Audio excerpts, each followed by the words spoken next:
Service employees. Service you prefer people. that? Well, and yes, so will it move down there? But also, does this have the power to topple the president? That's a good question. I mean, how fantastic though would it be if the thing that takes Trump down is not Mueller and the indictments and, but it's the women. I mean, I don't think it's going to work. Everyone knew this about him and they still voted for him. But what if something else came out? What if there was actual video? What if, this person who claims he raped her at 13 actually comes back out and it's a real thing? Does that have the power to topple a sitting president? It should, and boy, wouldn't that be? It should, yeah. I mean, yeah, he has so many skeletons in his closet. So it's like, is one really brave person going to break the non-disclosure agreement or whatever kind of, deals he has with people and come forward? Tom Arnold keeps tweeting about some horrible thing that's out there that that Mark Burnett has from The Apprentice days. I don't know. I think it would be more likely that he's doing something now. Mm-hmm. That it's like someone in the White House current, now. Right. Yeah. Maybe Omarosa, who I really don't want to talk about. I think, unfortunately, the only thing that would really do it is if it was a boy. Yeah. It's not going to be a boy. If it was a man, yeah. Because there already is video. I mean, there's the Access Hollywood tape. There already is video of him talking about how he loves to assault women. So, the only thing I can think of that would make people who support Donald Trump not support Donald Trump is, well, really the end of the world. But would be if he was sexually assaulting people of the same gender as he is. Mike Pence? Maybe, hey, yeah. Oh, sorry, is that just in my slash fiction? This could explain Lindsey Graham's sudden Oh, maybe, yeah. I think that it's going to have to be something, it would have to be something else because you need men on board. And frankly, like, a lot of men just equivocate. And they don't see anything wrong with harassing women and worse. Yeah. I mean, it's so status quo for them. It's just like Tuesday. Yeah, I don't think it rises to the same level for men. And so I think it would have to be something like egregious. Because even when the Access Hollywood tape came out, it sort of seemed like a groundswell was growing and new accusers came out against Trump and, it had legs for a couple of weeks. And then, whether it was WikiLeaks or whatever pushed it out off the front pages, it just kind of went underground again. Well, part of the issue is that the only way that that's going to get him out of office is if he resigns, and you cannot shame someone without shame. Right. He's not capable of being shamed. Yeah.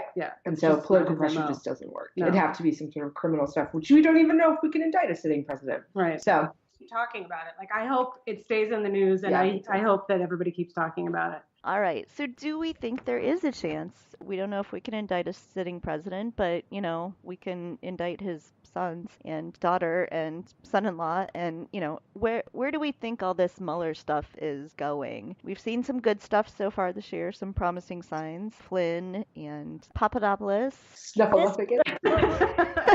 I mean, this morning the betting markets had impeachment at 5-4. So I don't know what that means. Is that good? Is that bad? That is very good. That means that it's like the favorite. Gotcha. So to speak. Yeah. Gotcha. If you're betting on a horse, that would be the horse you'd want to bet on. Gotcha. Mm-hmm. Yeah. I think it's pretty likely that Kushner's going to get indicted or, that he's going to get in some kind of serious trouble. All the money, follow the money stuff that Mueller's doing in Deutsche Bank and the bank in Cyprus. Mm-hmm. He's looking into all of that. I'm just like, hurry up. Right? Because the more that this conservative drumbeat against Mueller is ramping up, it's just really, really scary what they're doing. I think, to be honest with you, I think that it is a temporary thing. I think that they want to get certain pieces of legislation through while they have Trump who will rubber stamp them in office. I think once we take back the House in 2018, I think the Republicans give up. I hope you're right. I think using him and they're done with him as soon as 2018 comes. I think there's one now. Tax bill signed. I mean, that was what I had been thinking until their obsequious displays of ass kissery last week after the tax bill.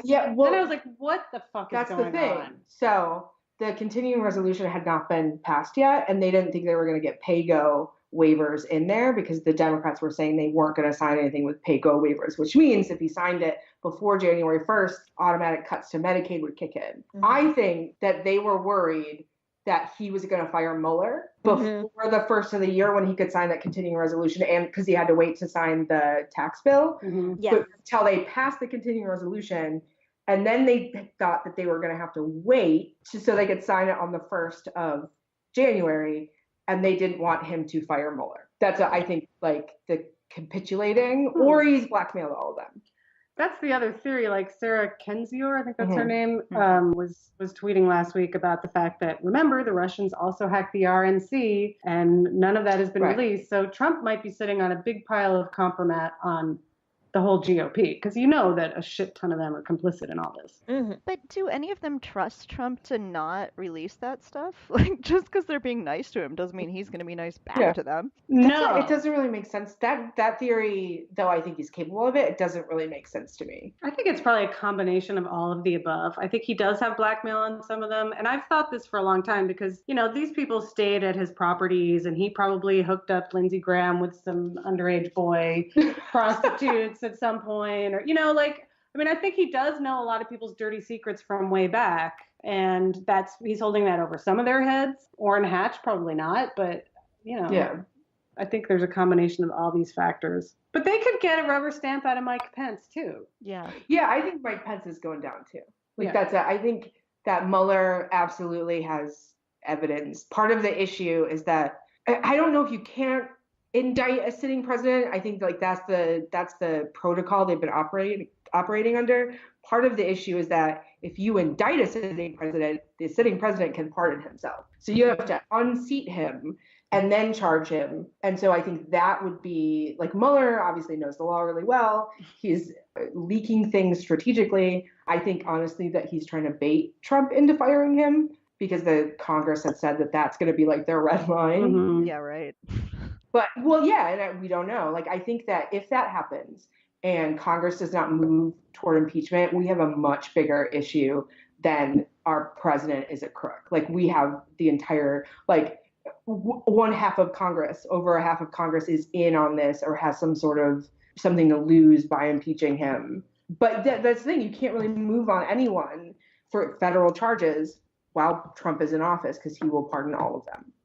And so it's like a game of chicken right now. Yeah, it is. And Paul Krugman had a piece in today's New York Times where he talks about how, you know, a year ago he had a lot less hope about the future of America. It's called America's Not Yet Lost. But, you know, basically seeing like the groundswell of people standing up for democratic norms has given him hope. But he talks about how, you know, it's not even Trump anymore. It's Congress. It's the GOP that's the problem. And that half of our government and the half that controls the government is corrupt, and they're showing themselves every day to be more and more corrupt. I think that's a good point. I think Trump is the symptom and not necessarily the illness. And I think to sort of cure the illness, we have to look beyond the symptom and look into what the GOP is doing, because that's where the real danger is here.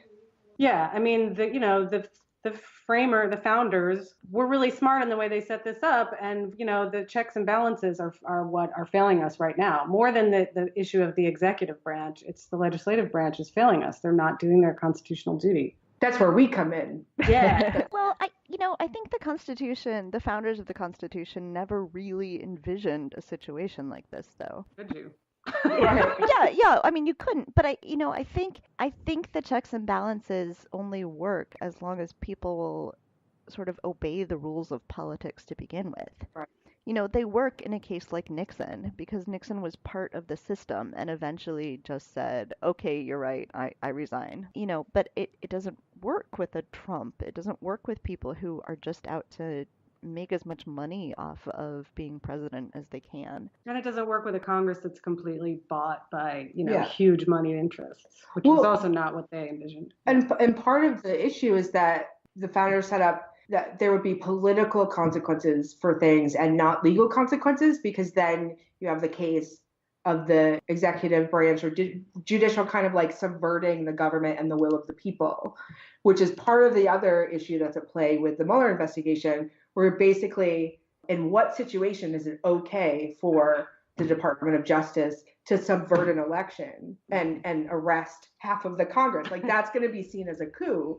He better have all of his ducks in a row and have the public sentiment on his side, because if he doesn't, that's kind of the end of us. Yeah. Like it really, it's then who's going to stop the next or the next president from locking up political opponents, because they have, it's such a really dangerous precedent. Precarious. We are in a shitty situation. Well, and the Constitution also is not set up to deal with what do you do if you learn that an election was stolen. Like it doesn't even need to have been stolen by Trump. We know that the Russians meddled in our election, and given how close the election was, it's easy to imagine that you could even prove that that was enough. What do you do during an election when you see that people are meddling, and then the person who's meddling is saying the other guys are cheating? Yeah. Right. So, we have no mechanism for that. Yeah, it's such an old GOP play, like to accuse your opponent of doing exactly what you're doing. Yeah. I've been feeling for the past year and a few months that the 2000 election was kind of like, I don't think it was intentional, but it ended up being a dry run for what we're doing now. Because when that election went the way it went and went to the Supreme Court and hung on 500 votes or whatever,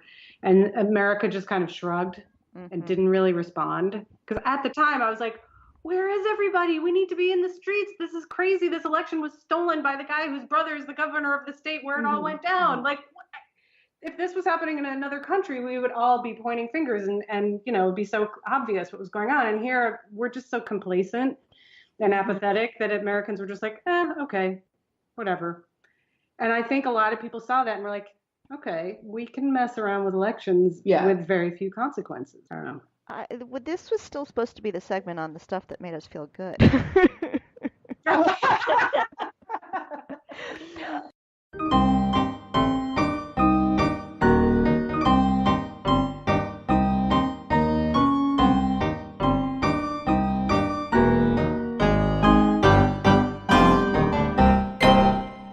All right, so before we go to the really bad stuff in a minute, let's quickly run through some of the other good stuff that happened this year. So we rebuffed the ACA repeal 3 times. That was good. Don't tell Trump, though. He thinks he repealed it. Yes. Right. Yes. Let him think that. Maybe he'll... There were several other big marches. There were science marches and climate marches, and what was the March for Truth was the other one I think that I was thinking of. I did. I gave a little speech at our March for Truth. Ah, very nice. We had the tax march. Yeah. There were a lot of marches in the spring, and I kind of feel like I want another one this time. Rebecca said so. Well, on that note, in a few weeks, there are some women's marches coming up. You guys just have to leave Portland to get to them. Right. Yeah. There are many in Oregon, just not in Portland. And then there's the impeachment march. What the hell is that? I've heard about this. I know there's one in D.C., the main one, and then there are satellite ones, and there is one happening in Portland, but I don't really know the details. Gotcha. How do we feel about that? I mean, personally, I'm all for it, but I understand the timing and the strategy of saying it's too soon to call for impeachment. I don't know what the official platform of the march organizers is, so gotcha. I'm agnostic at this point. Gotcha. Okay. But you obviously have feelings. Nope. Moving on. Okay. I think the question is what these marches accomplish. So we know that the Women's March actually accomplished something. We've talked to women who have run for office since then who said, I was inspired by the Women's March. There are a lot of people that seem to have really sort of gotten something out of the women's marches. The question is whether all of these other marches, they're really fun to be at. I enjoy them. I loved the science march in Chicago. I loved bringing my kids. I loved making signs for it. I'm not sure what it accomplished. Yeah, I think I felt the same way, which is Women's March. It accomplished something culturally, but not necessarily politically, if that makes sense. I think the Women's March did both. Maybe I'm just using the wrong terms, but from a policy standpoint, from actually affecting change on a practical level, it didn't. But I think that there was such an energy that came out of that I think we all kind of realized we're not alone. We can do something about this. And then when I joined Indivisible, I specifically, when I was looking for a place to kind of be to get involved, Indivisible was there. Or I joined Indivisible because they were dealing with the people who are actually gonna be his Trump's check and balance, and you are going straight to those people and lobbying those people that can actually like do something to stop him. But I think